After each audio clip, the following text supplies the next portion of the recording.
की कथा है कि भगवान शिव तो अमर हैं, लेकिन माता पार्वती का बार बार जन्म हुआ। एक बार नारद जी ने भड़का दिया, मैया बाबा महादेव तो अपने अमर हैं, आपको बार बार जन्म लेना पड़ता है। कभी दक्ष प्रजापति के घर, कभी कहीं, हर बार आपको तप करना पड़ता है, तब जाकर महादेव को आप वरण करती हैं। तो बाबा से क्यों नहीं कहते हैं कि आपको भी अमर कर दें। तो इस तरह हम पाते हैं कि पार्वती माता का बार बार जन्म हुआ है, हम शास्त्रों में देखते हैं। और शिव जी अमर हैं, उनका बार बार जन्म नहीं हुआ।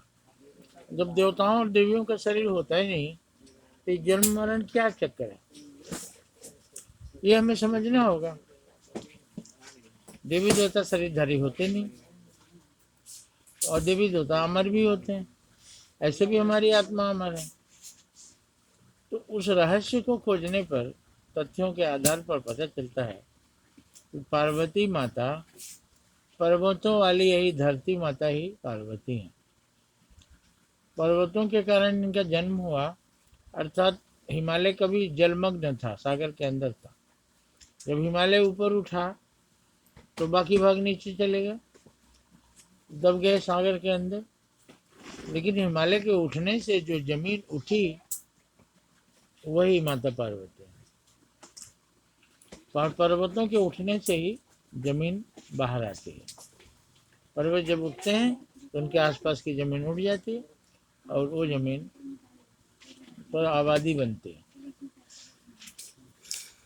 तो ये है पर्वतों वाली माता पार्वती। बार बार जल प्रलय में ये धरती समाई है और बार बार बाहर आई है। लेकिन शिव अमर है, महादेव अमर है।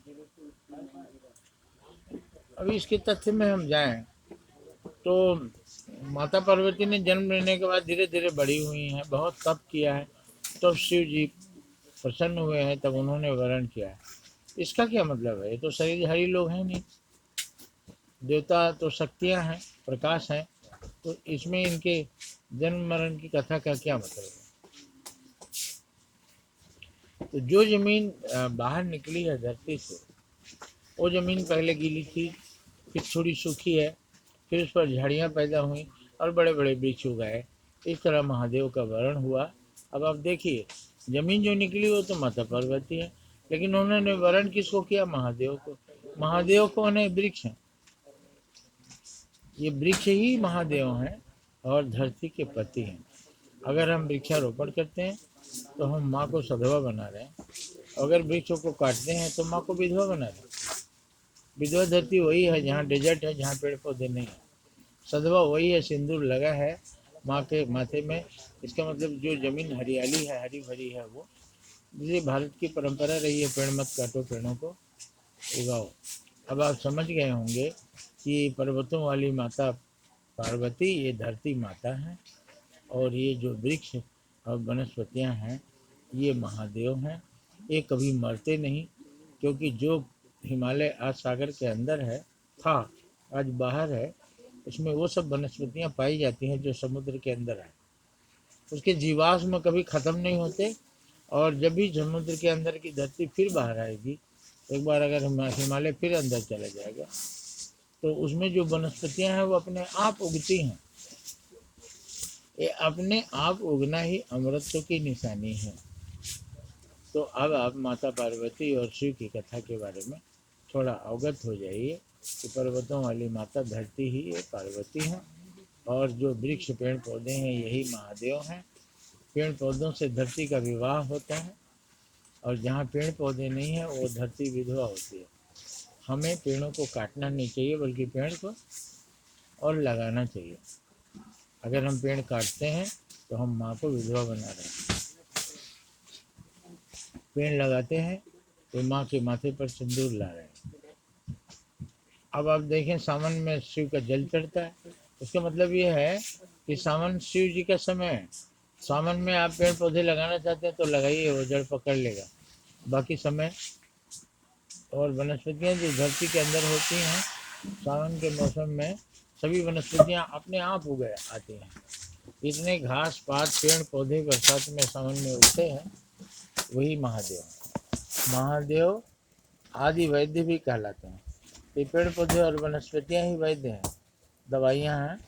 ये तमाम बीमारियों की जड़ हैं और आयुर्वेद इन्हीं पेड़ पौधों के दवाओं पर ही आश्रित है। तो माता पार्वती और शिव की कथा आपका कल्याण करें। आपने शिव और पार्वती के वास्तविक रूप को जाना और आप पेड़ पौधों की पूजा कीजिए, माँ धरती की पूजा कीजिए। माँ धरती ही माता पार्वती और ये पेड़ पौधे महादेव हैं, शिव हैं। अब इनका महादेव क्यों नाम पड़ा? पेड़ पौधे ही महादेव हैं, अर्थात सब बाकी लोग कुछ और देते हैं, ये पेड़ पौधे कार्बन डाइऑक्साइड को निगल जाते हैं, ऑक्सीजन देते हैं। ये सबसे बड़ी देन है। अगर ये ना हो तो हम जिंदा नहीं बचेंगे। इसलिए देवों के देव महादेव हैं। ये धरती को भी उपजाऊ बनाते हैं। इनके पेड़ों से फल फूल पत्तियाँ मिलती हैं। इनकी जड़ें गंगा को रोक कर रखी हैं। जहाँ पेड़ पौधे होते हैं वहाँ पानी धरती के अंदर जल्दी मिल जाता है। जहाँ पेड़ पौधे नहीं होते हैं वो पानी रसातल में चला जाता है। शिव की जटा में गंगा है, इसका मतलब यही है कि पेड़ पौधे अपने जड़ों में पानी को एकत्र करके रखते हैं। और पेड़ को अगर उल्टा कर दिया जाए तो मनुष्य का रूप दिखाई देगा। मनुष्य को उल्टा कर दिया जाए जो वृक्ष बन जाता है, सिर नीचे आ जाएगा, जड़ है, और धड़ बाहर निकलेगा और ये डालियाँ और ये लास्ट में पत्तियाँ। इस तरह से ये महादेव हैं जो शीर्षासन में हमेशा रहते हैं। तो शिव और पार्वती की कथा हमारा कल्याण करें, इसी उद्देश्य से हमने शिव तत्व की चर्चा की। धन्यवाद।